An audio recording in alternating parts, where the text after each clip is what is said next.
Tinfoil hat. If you want to check us out on all of our social media platforms, on Twitter at tinfoilhatcast, reddit.com/r/tinfoilhatshow, on Instagram at tinfoilhatpod, or allcomedyt-shirts.com. email us at tinfoilhat. tinfoilhatpod@gmail.com. Welcome back to another episode of Tinfoil Hat. Tinfoil Hat. Tinfoil Hat. Come with me into the waters of conspiracy with Sam Tripoli. Sam Tripoli. Sam Tripoli. Sam Tripoli. Mr. Sam Tripoli. With my friend Ryan Davis. Hi, Ryan. We're like the doing first this gay 'cause- couple of conspiracy theories. I think it's beautiful, man. Hold up there, partner. Say that again. It's some mystical, deep, dark realm crazy shit. Wake up, Aaron. There's reptile people everywhere. Hey, man, what's Hey, the man. truth there, dog? Oh, what the fuck are you guys even talking about? Are you ready to get your mind blown? Revolution will be podcasted. Yeah, what's up, everybody, and welcome to another Tinfoil Hat podcast. You know who we are. You know what we're here to do. Before we bring in our guests, we just want to go do our Stargates out of the gate.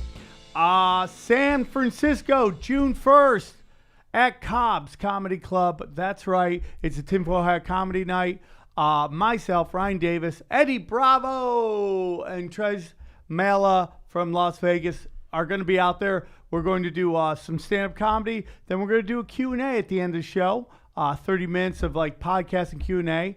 And yeah, it should be a lot of fun. We're going to put out some index cards. Everybody writes down their questions, and we'll answer the best ones.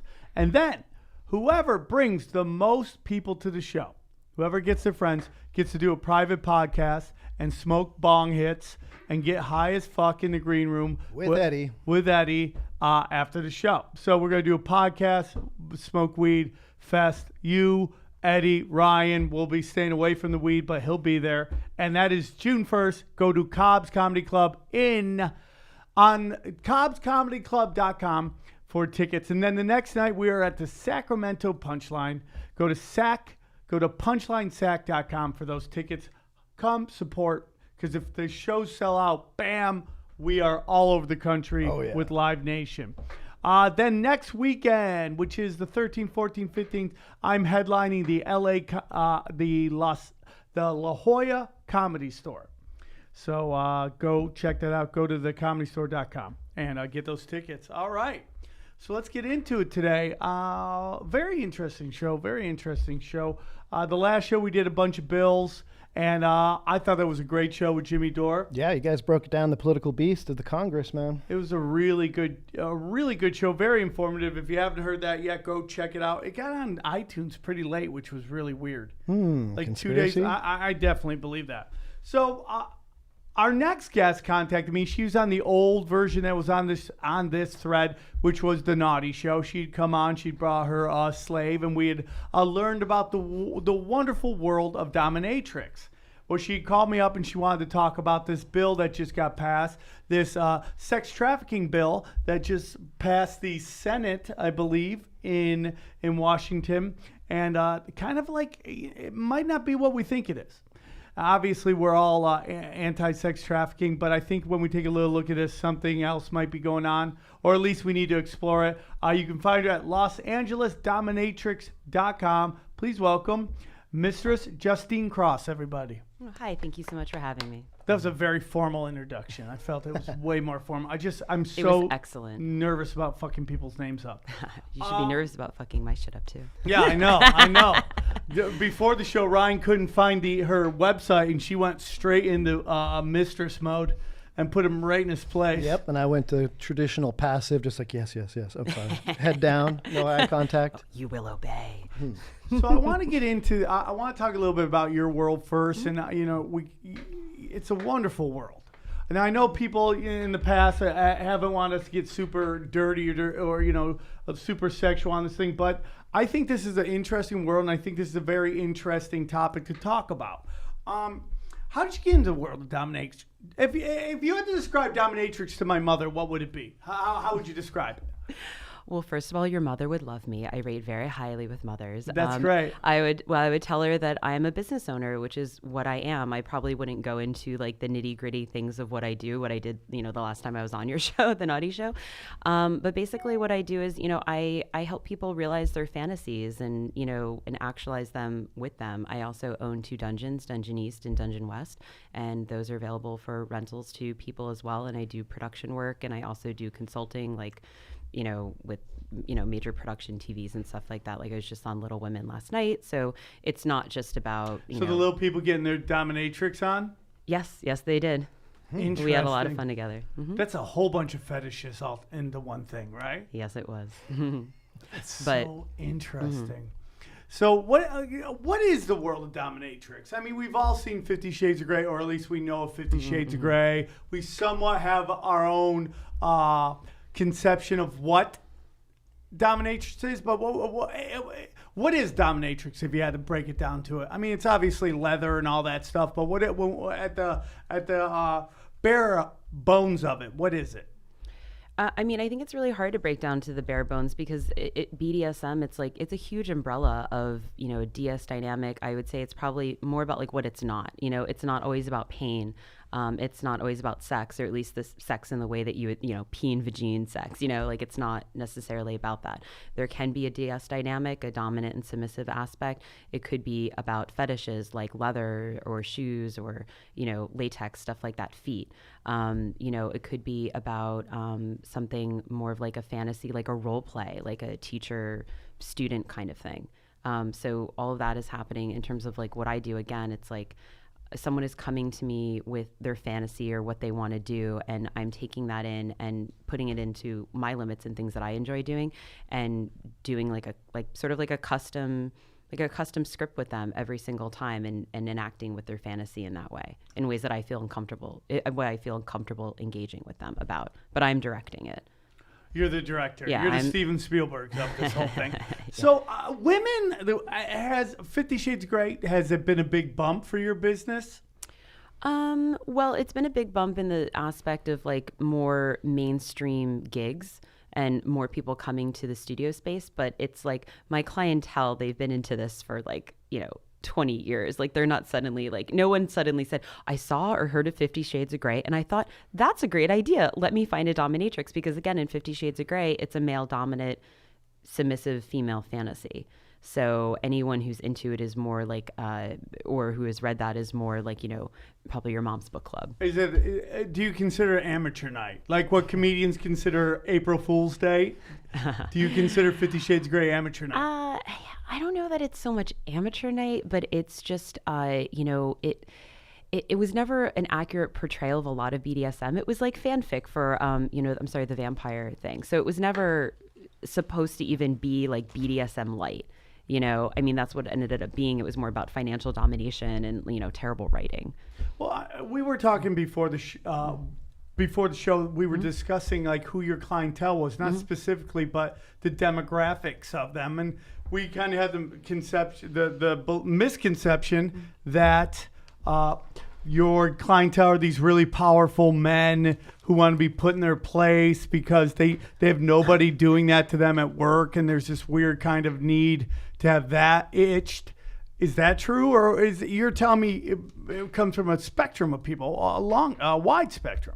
Yeah, like I was saying before the show, that, that's like the myth that gets out there because that's who we kind of want it to be. We want it to be the guy who's like a CEO and like a dick at work and causing all these problems and like, burning the Amazon forest, but he's going to go and like, pay this woman a lot of money and she's going to kick the shit out of him. Like, that's awesome. Like, we all want that. And it's like a lot of the time that does happen because these are the people who have the discretionary income and the time in their schedule and the ability to do so. And that's totally true. It's a luxury item, but it's also something that a lot of people from all walks of life are enjoying and want to participate in. So you have people from all walks of life. A couple people who work at like McDonald's come in and get some BDSM done? Yeah, I have people who tell me like I have to save 6 months to see you. And I have other people who are making, they're millionaires. Without getting specific, since we are in LA, any chance the Saudi summer, do you see more clientele? Not that I've seen, but a lot of people do go to places like Saudi or Dubai to, just reap that a lot of Interesting. money. Yeah. That is very interesting. I know people in in your world. I got hired to do Fat Mike's birthday party, his 50th birthday party, which I have a joke about in punk years. That's like 1,000 years old, And I showed up, and it was all. It was at a dungeon by LAX, and because that's where all I think a lot of business people fly into LA. They got some time. They like to get weird and get back on their flight and fly out. I think that's a big reason why LAX. That's where all the stuff goes down. So I walk in. It's all leather daddies and cross dressers. And I bomb. I bomb really hard at this gig. This makes A little no sense. intimidated. These are your people. Well, because me sexually compared to them, or at least what I'm willing to talk about on stage is then, not now, but then, was probably vanilla to them. Like this one girl told me, you're the most vanilla dude I've ever met. I'm like, what? And I started talking to her. She's had sex with a knife to her throat and all that stuff. But it was very interesting because they got heckled by a cross-dressing minotaur. This guy was dressed in a wedding dress and he had the big Implants? the horn implants with the black contact lenses, and he would just yell, "I want to fuck you in the ass" every time one of my bits bombed, which was pretty much every joke I threw out. So it became and he your kinda Larry the saved Cable me. Guy, get her done? But it saved my set because I just crowd worked the shit out of it, and it ended up crushing, and it ended up making the final in this big bit I have called Oppression Math. So, but that's just an interesting world in that, man. How did you get into it? Well, it was something I had done in my personal life for many years. And then after college, I moved out to Los Angeles, and I had known a couple pro-doms, and I moved from New York and Philadelphia. And it wasn't the right time to get in it to me, for me professionally. And when I came out to LA, I just Googled Los Angeles and dungeon and, found a commercial space, which is a place that has shifts and, people working there all the time. So I started working there for about a year. I realized I wanted to make more money, and there's a lot of restrictions. When did you realize you wanted to do this? Because what age? I knew I wanted to be a comedian from the moment. I didn't even know there was a name for what I wanted to do. Mm-hmm.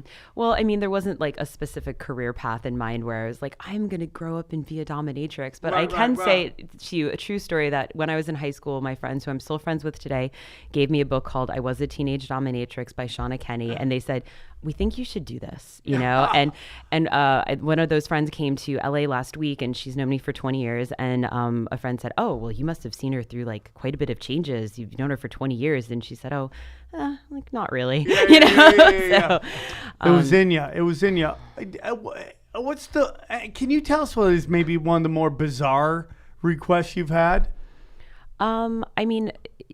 Something that I think is a little bit more different. I think the things that normally happen are things like corporal punishment, or typically happen, I should say, or corporal punishment, foot fetish, things of that nature. Something that's a little bit more different or unusual, I would say, is an ignore fetish, where someone just really wants to be ignored, where I've just had them kneel on sandpaper, or they've just been under my feet and they want to be furniture, and I'm not paying attention to them at all.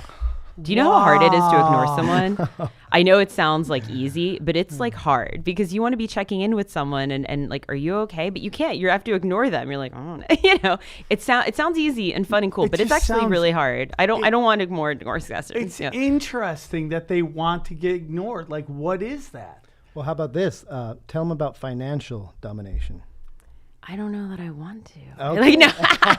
No. Well, financial domination is what it sounds like. It's it doesn't. It could involve actually seeing someone, or it could not. But it's just someone giving you a lot of money, or doing things that could be just, I'm going to do a cash drop for you and just show up and give you a lot of money, or buy a lot of things for you, or pay your bills, or stuff like that. And that's recently gotten very popular. People have been writing about this on sort of low end, silly, feminist kind of newspapers, that Babe, what is or the whatever. feminist angle on that? It's Well, I mean, the sort of, I would say more if it's like a silly puff piece where they're like, oh, like I just realized if I post on Twitter, like I'm looking for pay slaves. Oh, these idiots just pay me. And like, it's not like sex work. And everyone's in the sex worker community is pissed because one, it's sex work. And two, they're not taking it seriously in the sense of like, oh, I'm not really doing sex work. And it's like, oh, yes, you are. It's just stupid people ruin everything. I know. This is why we can't have nice things. Yes, this is why we can't have nice things. Now, we want to get into this bill because, we've talked a lot about child trafficking. This is a comedy podcast, but we do talk about that here and there because we are in the world conspiracies, and that's a really big thing. And so I think we would all agree that sex trafficking is wrong. I mean, there's no one. This isn't a discussion. I'm right and wrong on that. I think we all agree on that, and what that represents, because it is not prostitution. And we've talked about this before on the show, where I do not believe prostitution should be illegal. I think it's a poor person's crime, meaning that your streetwalkers go to jail. They tend to be, terrible. They tend to be like a lower income demographic compared to, let's say, high end escorts or sugar daters who tend to be good girls who are just, I just tell people to be my money slave and they give me money, that type of person and stuff like that. I don't know. There's no real reason for prostitution to be illegal other than the desire to control female, and obviously gay, but female sexuality. Oh, absolutely. It's to control. I don't even think it's so far as to control female sexuality. It's absolutely just to control women. This is like one of 3 professions in the world where women get paid more than men, and also unfortunately back to child trafficking. Like, why do we not really want to make this go away? Like, well, who is participating in child trafficking? Like, there's one end, which is street traffic, people like on the International Boulevard in Oakland, or it's like deeply connected to politicians and celebrities and the church that are participating sex child trafficking. Right. And it's just about filling drug wars, prostitution, all about throwing poor people in jail. I mean, even before that became privatized prison, that has always been this thing, this demonizing of sex, while the rich go and do their own thing. There's nothing more capitalistic than prostitution, is supply and demand. Exactly, of course.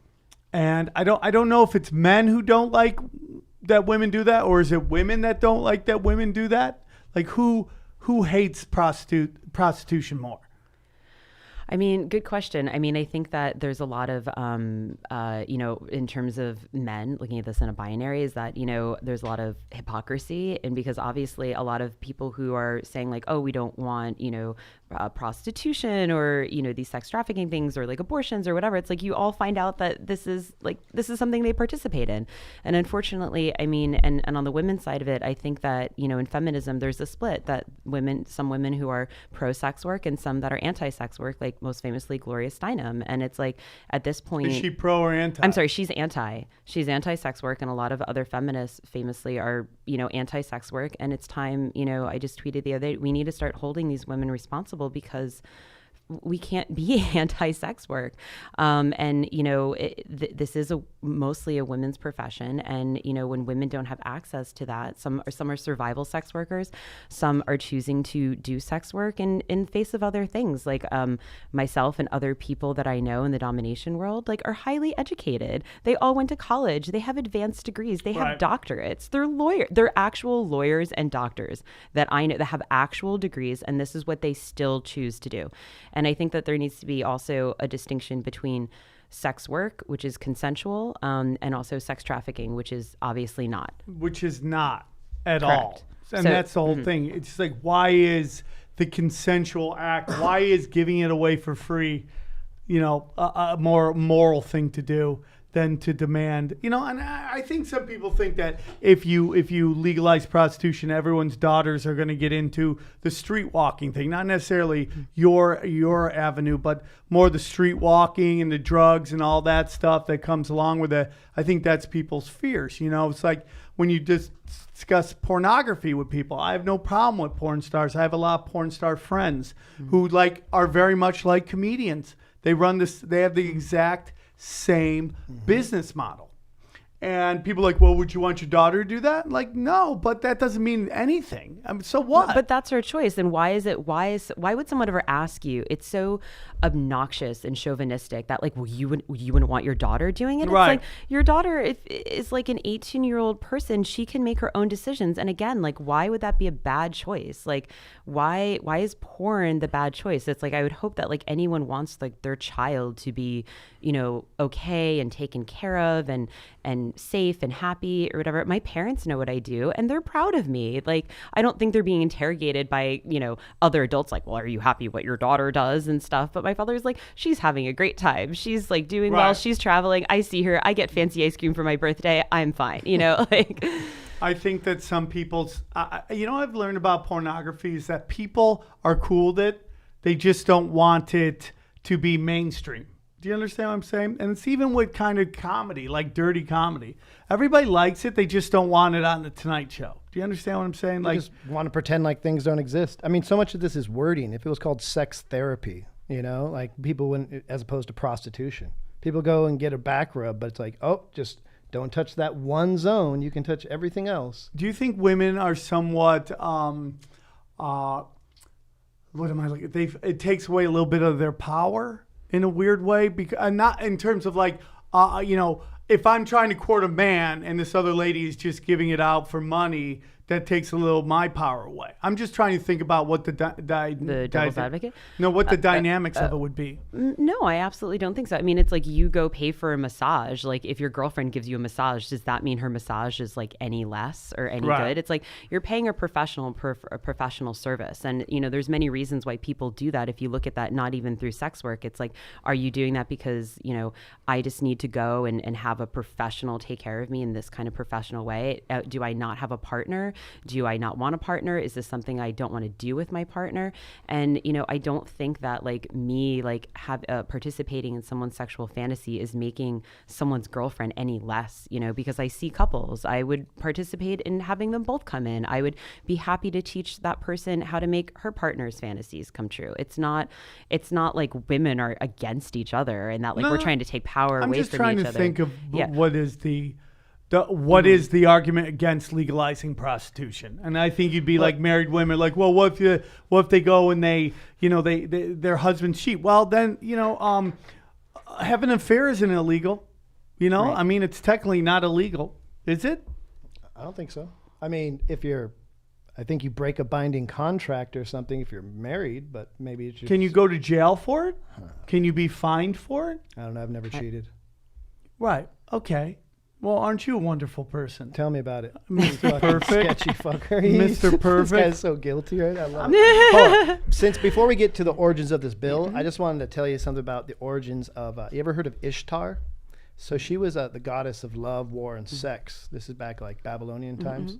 Her cult was practiced sacred prostitution, where women waited at a temple and the women had sex with a stranger in exchange for a divine blessing or money.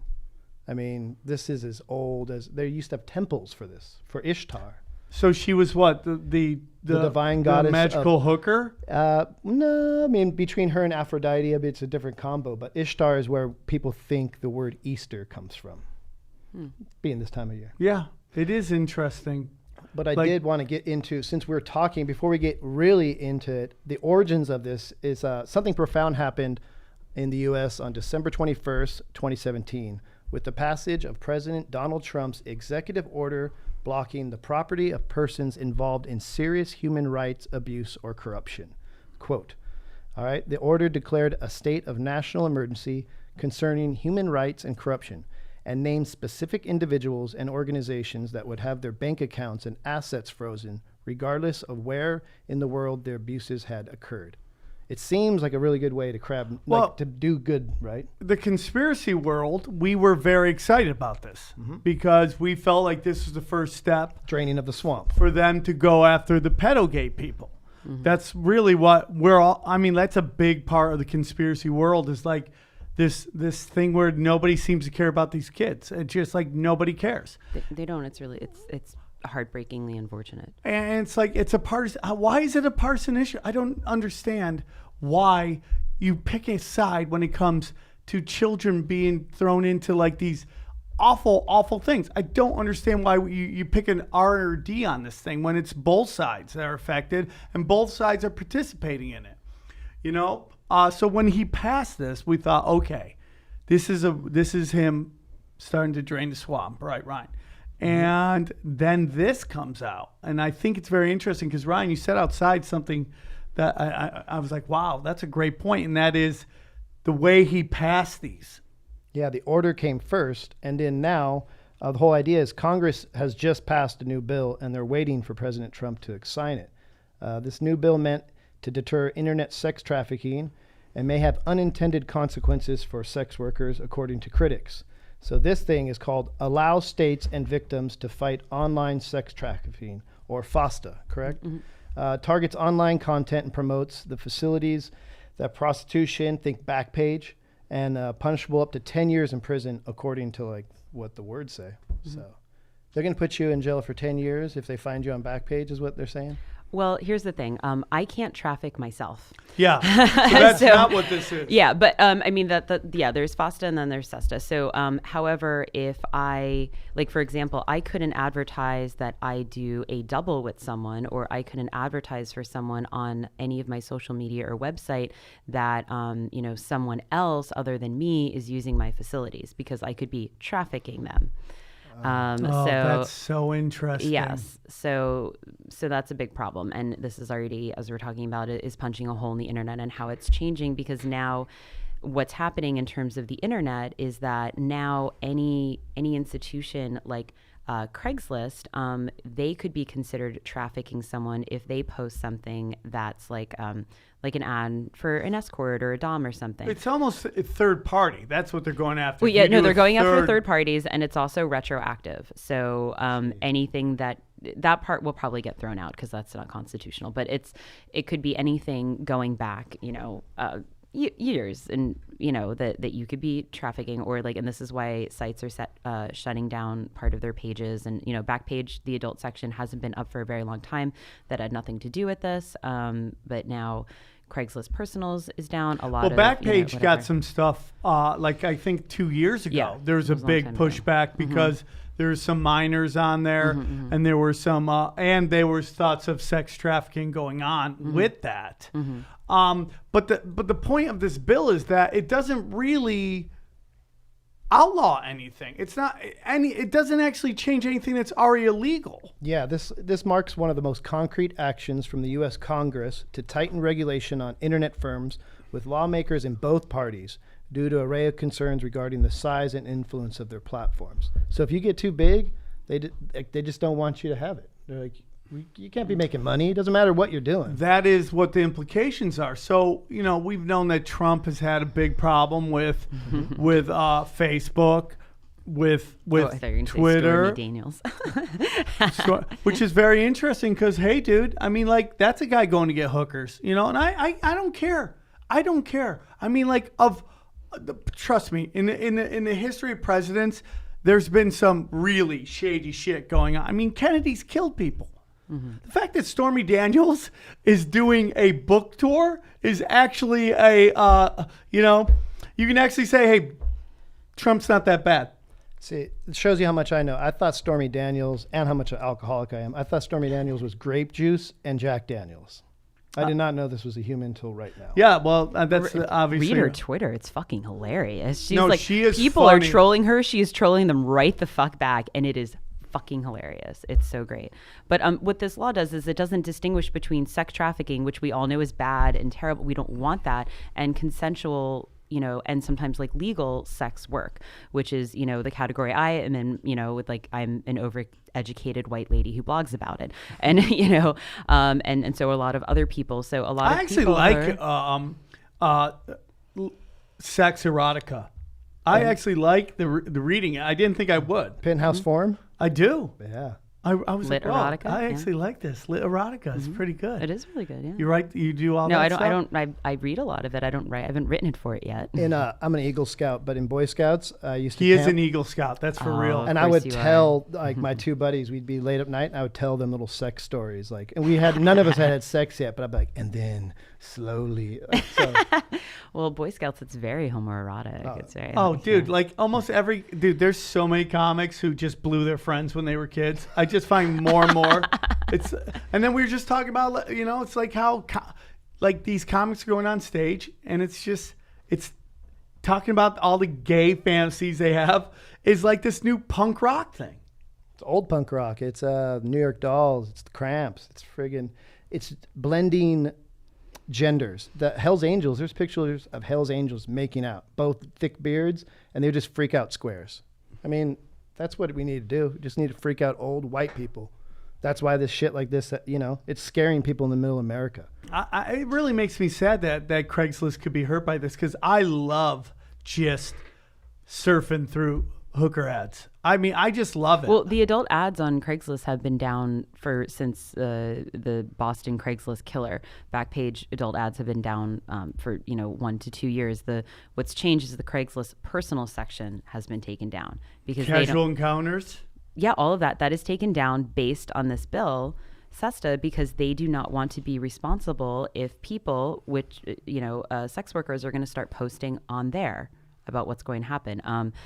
Starting May 1st, Microsoft products like Skype, Xbox, you're no longer allowed to, no nudity, pornography, graphic language. Like if you do that. Graphic language? Yes. Oh, yeah. So you didn't hear about this? Yeah. Starting May 1st, if they like pop into your conversation and find out that that's happening, like you are going to get kicked off.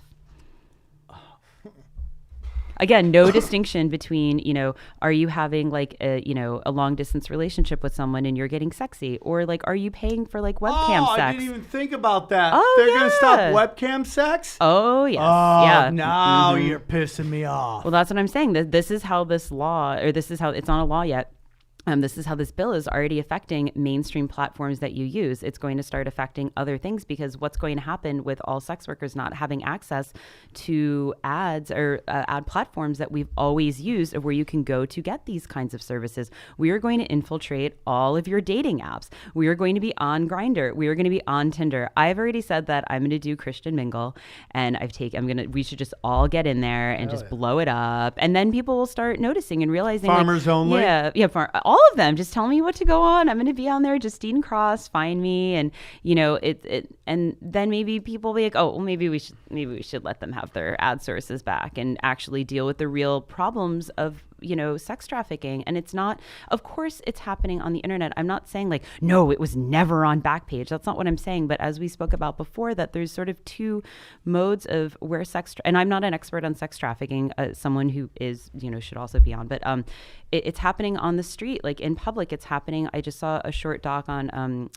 called Surviving International Boulevard about Oakland, and there are still literally streetwalkers on International Boulevard, and why that happens. It happens because it's systemic, it's endemic, it's like passed on through the families. The children are easy to control, they're easy to drug, it's teenage runaways, and then it's like this very other sector that you've talked about before in your show of a ring of like politicians and priests and celebrities, where it's in like the dark web or word of the mouth, where this like bill is not coming anywhere near. So it's not helping these like actually two groups of go people after at all. anything. No, it's not helping any of these poor children and sex trafficked victims of what's happening. It's like, obviously sex trafficking has been happening as long as there have been humans. Like, taking it off the internet is not going to fix it. It's not going to help. It's not going to change it, other than, It's almost like if a guy gets a hooker on the street, you blame like Ford, because that's the car he's driving in a weird way, right? Mm-hmm. Like it's not going after the people. I don't know who the problem is, because I know that a lot of times they want the Johns to be the people, but I don't think Johns are bad people. And then you don't want to arrest the hookers. No. Well, I don't know. Why don't we start arresting the people who are participating in these sex crimes? And those happen to be all men. Why are we not going after them? Why are we arresting a child? Why are we doing that? Why are we arresting the John? I mean, well, if the John is participating with sex with a child, absolutely his ass should be arrested.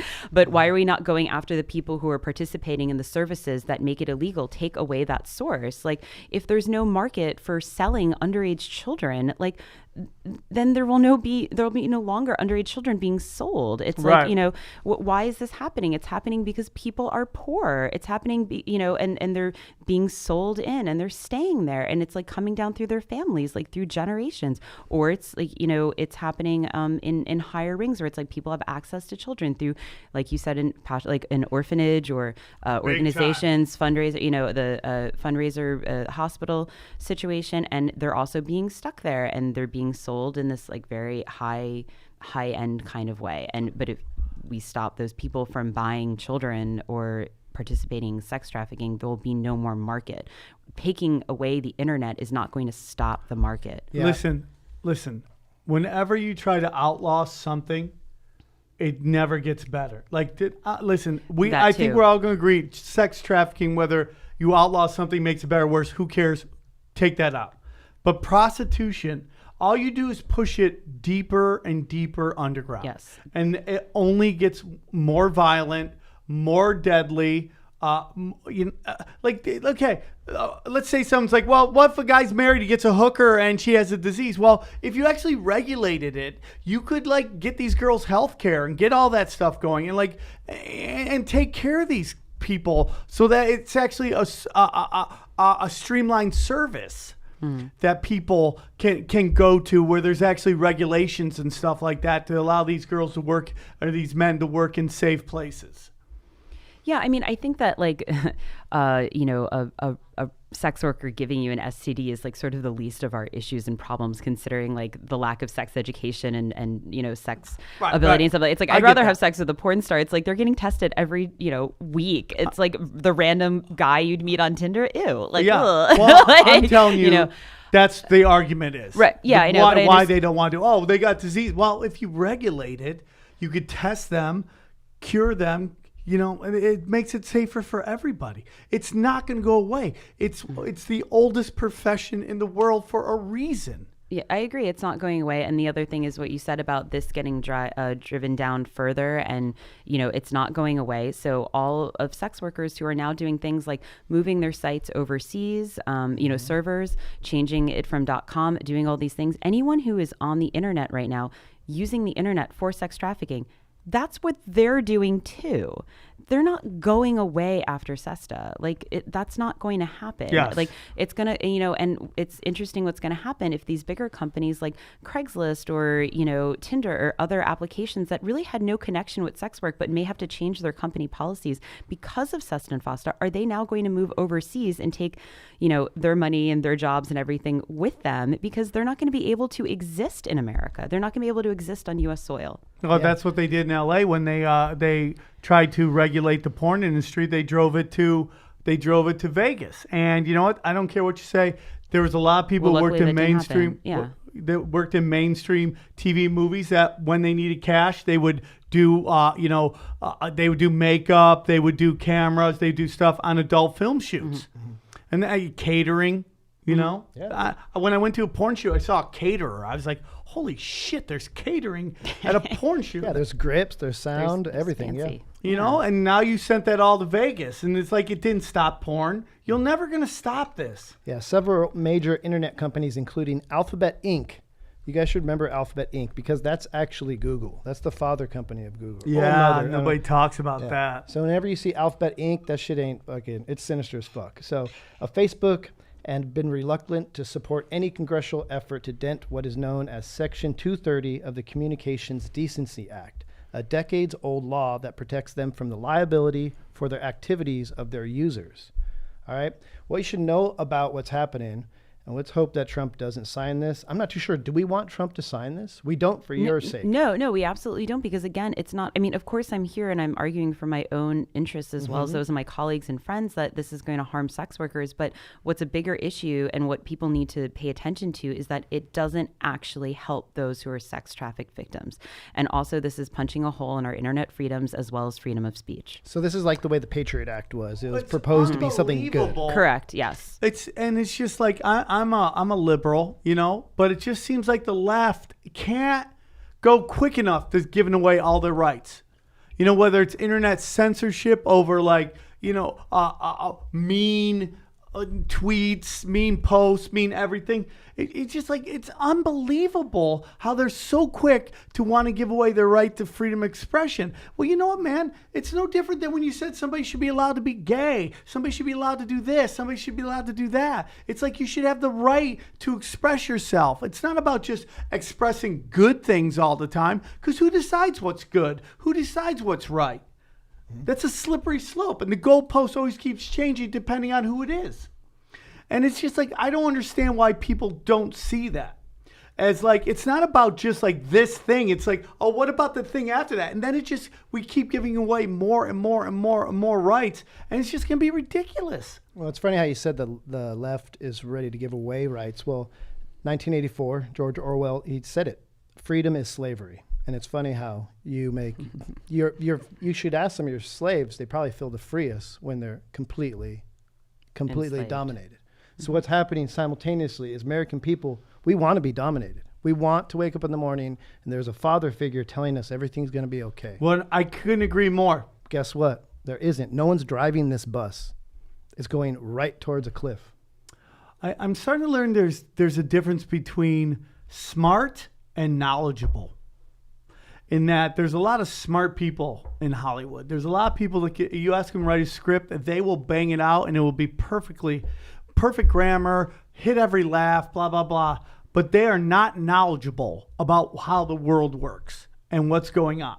Or either they choose not to see it, or they just don't have the common sense to understand what's really going on. And it's unbelievable. And I see it here all the time. So we have the left here begging for people to take away our rights because Amy Schumer, whenever Amy Schumer is on something, just assume her cousin or uncle told her to say it. I have nothing against her personally, comedically, but she's definitely an elitist from a very elite family. She's part of that whole power structure, without a doubt. She supported this. She supported SESTA, and she supports everything like that. A horrible little person. I'm like, interview me or any other sex worker who you've affected by this. Interview a sex trafficked victim who's not an advocate and talk to them about how this doesn't help.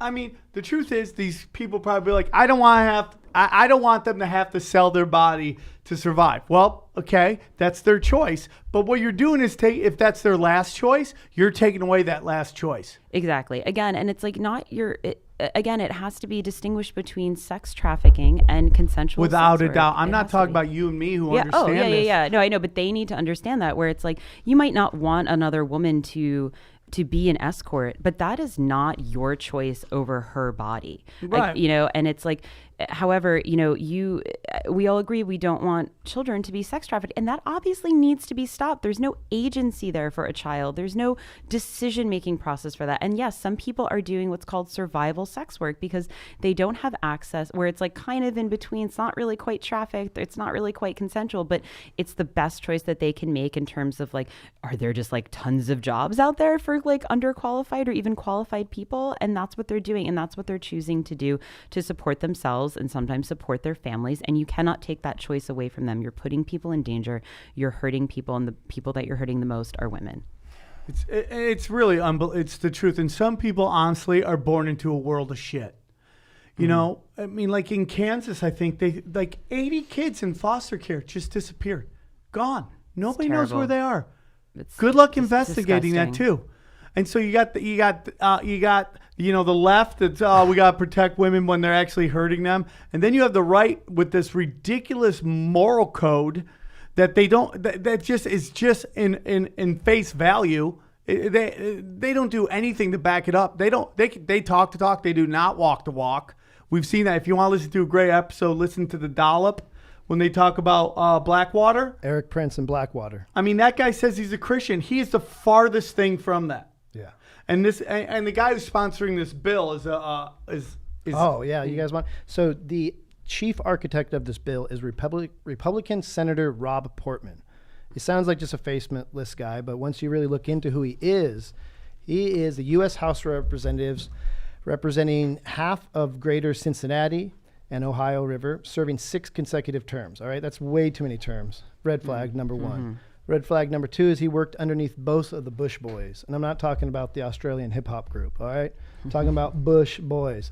And he has been listed as a possible Republican vice presidential candidate in the past 2 presidential elections, all right? So he is being groomed.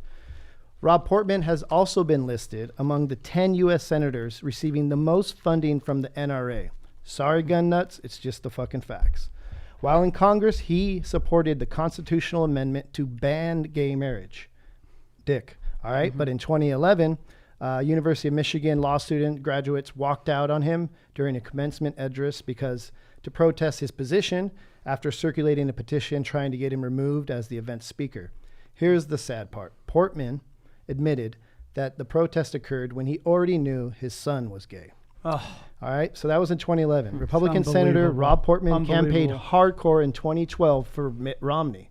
All right, in 2013, he invited CNN to his Senate office to reveal some news. I'm announcing today I've changed my heart on an issue that a lot of people feel strongly about that has to do with gay couples and their opportunity to marry. Portman said he discussed the issue with members of his church and former Republican Vice President Dick Cheney, whose daughter is also gay. First of all, if you go to church with Dick Cheney, that is the most heavy metal shit ever. Yeah. Invite me, please. So, I mean, this is the guy that they set up to push the bill, you know? So you know that he's a game player. He has been forever. 6 times being a guy, being in the mix. So it makes it like he's trying to help people, but is he? Because he's in the pockets, dude, deep. I mean, dude, again, it's just like this gives, you know, powerful people the ability to take out people that they don't like. I mean, all you gotta do is like, oh, this, you know, basically it's saying like if you're soliciting sex on Snapchat, they could shut Snapchat down, and not just shut it down. They could take all their everything from them. Oh yeah, and they have. And before this even happened, people were getting shadow banned on Twitter, Instagram. Their accounts were getting shut down. Same thing with Snapchat, where it's like their terms of service like change, and then like they've decided what is pornography and what is illegal. And it's like, you know, I mean, the people who I know who are getting their Snapchats taken down, it's like they're selling nudes of themselves. Like, again, this isn't like I have yet to see a single case of anyone on any of these social media platforms who are like, yes, we are trafficking people and we shut them down. It's porn stars, it's escorts, it's people I know who their accounts are getting shut down for these kinds of things. Like, where is their case of these things happening? I'm not saying that they don't, but again, I'm not sure that the majority or even where we need to be going is like on the internet of this middle ground of like Backpage or like escort ads and, you know, whatever, you know, these sites of where we're being published and where we're advertising for services. So we live on the coast, and I always say this to people that live anywhere on the coast, that unless you've been in the middle of America, you really don't know what America's like. Because I'm just wondering, does this only really affect us because we're kind of out there, if you will? We're more free, and people in the middle of America are closed off. Is this some right-wing Christian shit, or is this actually trying to, in a way, help people?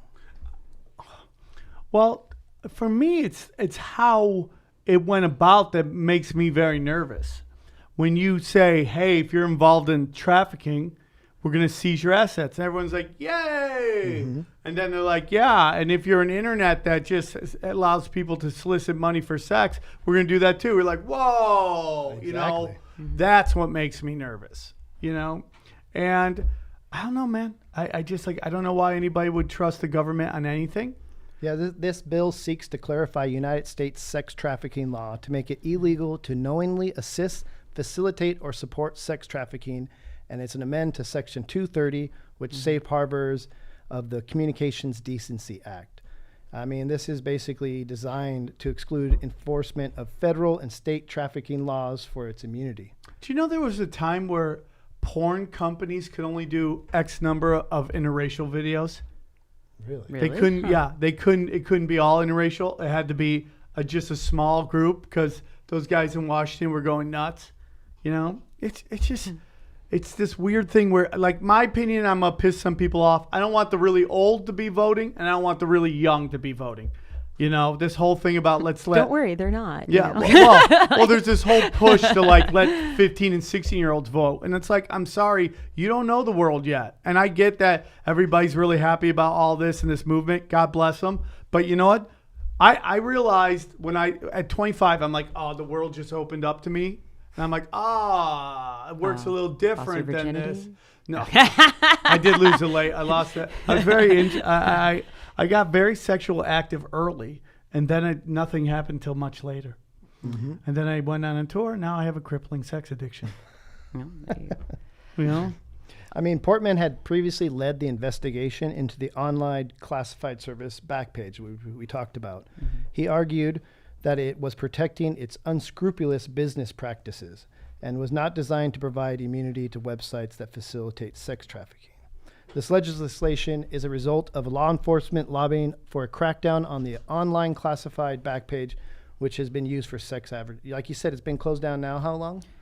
I think like time flies. It's hard. I think like 2 years, a year and a half. I don't know. It's hard to tell. There's no seasons in LA. So have you ever thought about what would be the best way to do it? Have you ever thought of like how would you fix the system, make it better in terms of sex trafficking? No, in terms of like how to do this internet thing. If they're saying that this is a problem. Well, again, I mean, I think there needs to be a distinction between sex trafficking and sex work.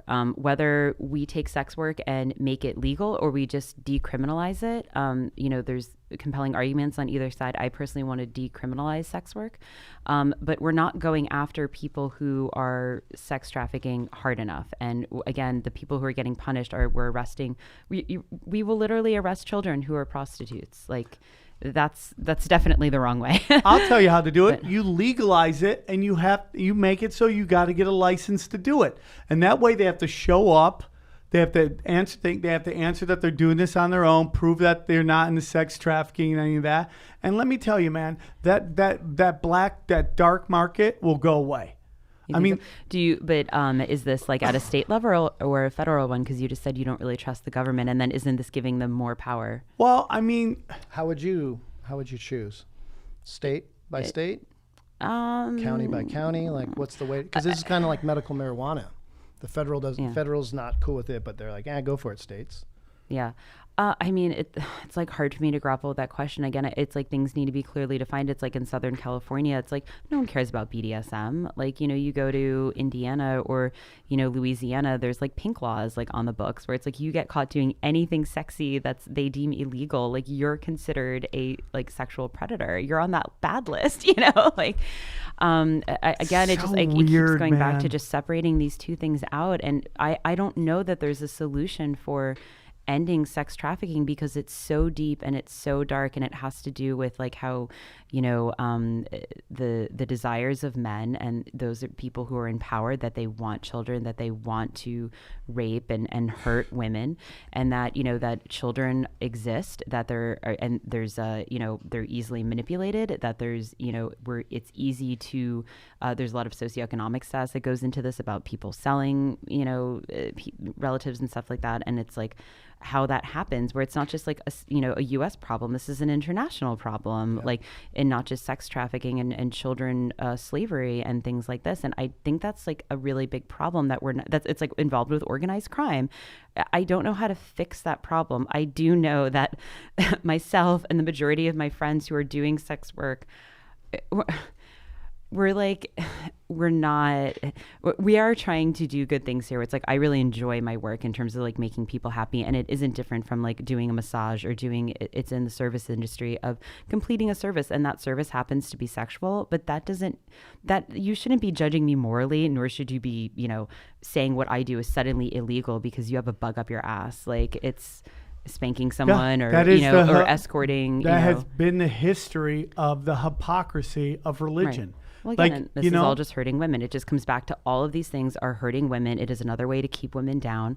Why are we voting so much? Too. But the majority of sex workers are women, and like this. Why do like things about like our health keep on coming up? I mean, it's like I feel like we're marching towards Gilead right now, and all these issues that like do affect everyone. And it's like, and now we're starting with the most marginalized people, and we're just going to keep working up the chain. And these things are are going to affect you. This is going to affect middle America. It is affecting Craigslist. It is affecting Skype.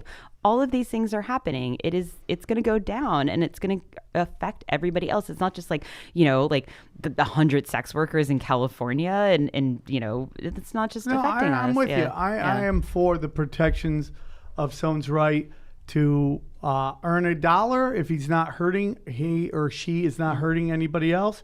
I think anything should be allowed if it's with consensual adults. I don't know why there's any rules on that. It makes absolutely no sense.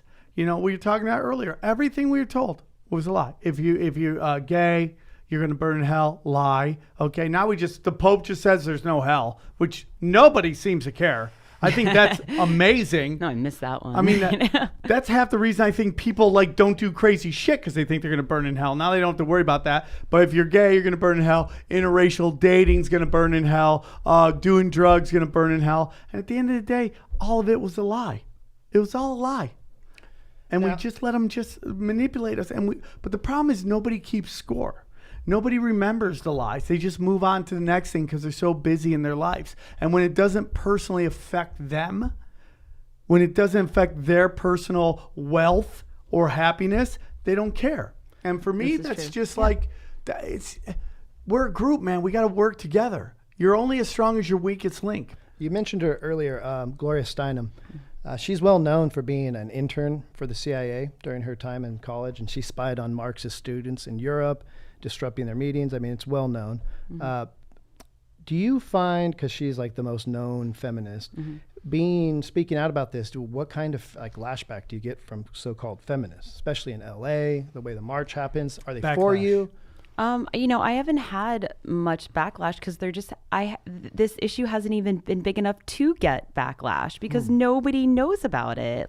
This is not getting talked about. I mean, I really can't think of a single thing. I don't want negativity, but I want to raise the public profile about this, and it's not getting talked about at all. The last time I checked, Guardian, MSNBC, they weren't covering. Teen Vogue covered it. They did an amazing job. Really? An amazing job on it. Bitch covered it. Teen Vogue is actually really awesome. They are killing it with their articles, and it's really amazing. No one's covering it. It's not getting a backlash. I mean, but again, I think it would just be the same thing that we're always hearing, which is feminism, oh no, don't sell your body for sex and stuff like this. And I want to make it very clear, I am absolutely not a feminist because that means that men and women are equal. I believe that women are superior. So you're a goddess. Is that what it is? Yeah, of course I am. I have no problems with that. I just, I have no problems with any of that, man. We all came into this dimension through a vagina portal until the first baby that comes shooting out a dick hole. We need each other. That's what I believe. We need each other. We all should stick up for each other, and we should fight for each of us and our right to do what we want. Yeah, there's a Democratic Senator, Ron Wyden. He's basically said this bill will only prop up and entrench players who are rapidly losing the public's trust. I mean, we don't trust the government, right? Mm-hmm. The failure to understand the technological side effects of this bill, specifically that it has become harder to expose sex traffickers while hamstringing innovation, will be something that Congress will very much regret, unquote. Mm-hmm. So, I mean, he's even telling you, he's like, dude, this is not going to go the way you think it is. No, exactly. And the other person who voted against it was, I believe, is a woman, and she also said she's worked a lot with sex trafficking, and she's this is not the way to go about this. She had background work and experience doing this, and from her level of expertise, she said this is not how we're going to help anybody. And the common theme, usually we're angry at nerds because they're usually making robots and trying to bring the end of the world. But even nerds say no on this one. A coalition of tech and other groups is urging House and Senate leadership to slow down and rethink before Trump really signs this thing. I'm wondering if this is a bigger play, not just from Trump, but just from the oligarchy that runs everything to control the message as well. It's it's now all this stuff about Facebook's coming out, data mining and all that stuff. And they mentioned Facebook in this. It's maybe the people who control the message want the message to go back to the old way of getting it out, which is news and cable and all that stuff. And going after Snapchat, Twitter, Facebook is a way to kind of a death blow to that stuff. It's interesting, dude. It's interesting. Now, if we could step away from the actual bill itself, I'm wondering, since you are LA based and you have East and West dungeons, not necessarily your dungeon, but have you ever heard of any criminal forces, say like the Armenian mob, Russian mob, What? MS-13, anyone getting involved? Because I always thought anything sex oriented always like had to have some gang eventually tied to it. I think there needs to be a lot more money, and I hope that I just, I'm glad that I'm not making so much money that organized crime is not interested in me. So as far as I know, no. Again, BDSM, it operates in this gray area of the law, but it's not because it's more legal, at least here in California. You're not commanding the super high prices in terms of like, escorts or like high end, people who are involved in this kind of, thing, or something like, sinister, like, trafficking and stuff like that. So none as far as I know. So. Is there a Tupac and Biggie type of schism between, say, the leather and lace crowd that you run with and the furries that I'm thinking of maybe becoming one day? Oh, yeah. Furries have already been affected by SESTA. Their site got taken down. Really? Yeah, look What that kind up. of world do we live where you I can't dress like know. a squirrel Well- and jerk off in a fucking Holiday Inn? Yeah, furries, they're wonderful. It's like, but again, it's like it's a totally different. Not totally different. There is a bit of overlap in like BDSM and DS and like sort of like role play and dress up, but furries are kind of their own people. So I was in Atlanta once by accident for a furry convention, and it was like honestly the most magical, beautiful thing ever. I was just like wandering around taking photos with them. You can't take selfies with them because like they're paws, and they were just so sweet, and it was great because you could take photos with everyone, and everyone's in with their head on, so it's really safe and nice to take photos with everyone because no one can be identified. I think it's great. It was amazing. It was wonderful. I think I'm gonna post like an old photo of me with a furry today. I love that. Thursday. I love that. Yeah, we're holding true to it. Sam said if we ever get to 500 Patreon subscribers, I'm going to get a furry outfit. We're going to a furry convention. Yeah, Oh. we're almost 100 away. So we'll see what happens. I think it's time for everybody's favorite part of the show. Shit. We're gonna, even though he's from. Don't be an idiot. Hey, Ron. Well, you better be sick, dead, or mute. Hey, Ron. You done messed up, hey, Ron. You filthy animal. Aaron, thoughts? Well, I love that I'm seen as the straight-laced good guy here, and Ryan was the Eagle and Boy Scout. Not me. Yeah. Had no interest in it ever. I do think it's interesting that when Trump came out with this, with his sex trafficking bill or ordinance or whatever he wanted to call it, it's around the same time that Alex Jones is screaming about it, and we all know Trump is a huge Alex Jones fan. For better or worse, I don't care what spurs it. Obviously, sex trafficking needs to stop.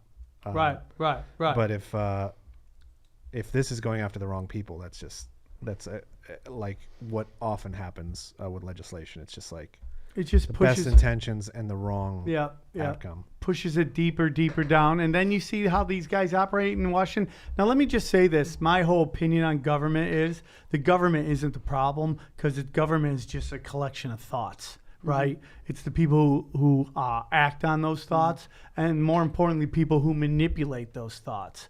That are, it's like for everything you hate about government, I guarantee you there's a giant corporation that made that thing happen. And that's more my issue, because if we actually could get everybody together, we can just go completely change the government to the way we want to, but they got us fighting with each other all the time. That's going to be very hard for that to happen.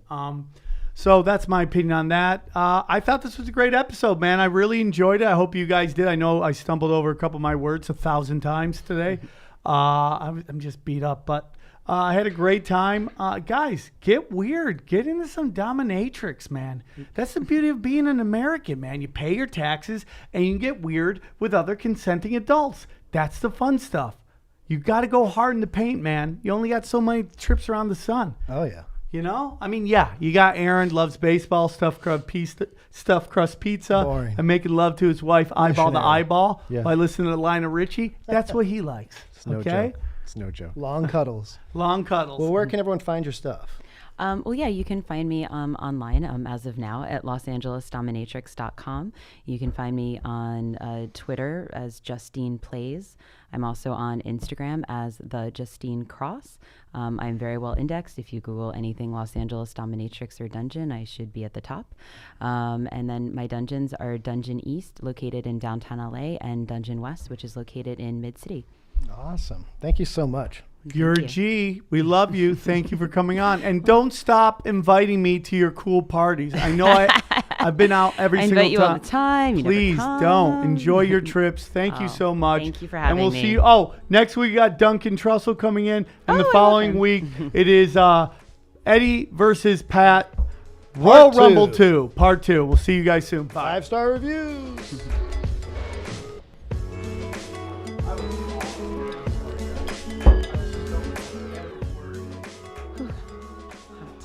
But I think we came off articulate. Yeah, no.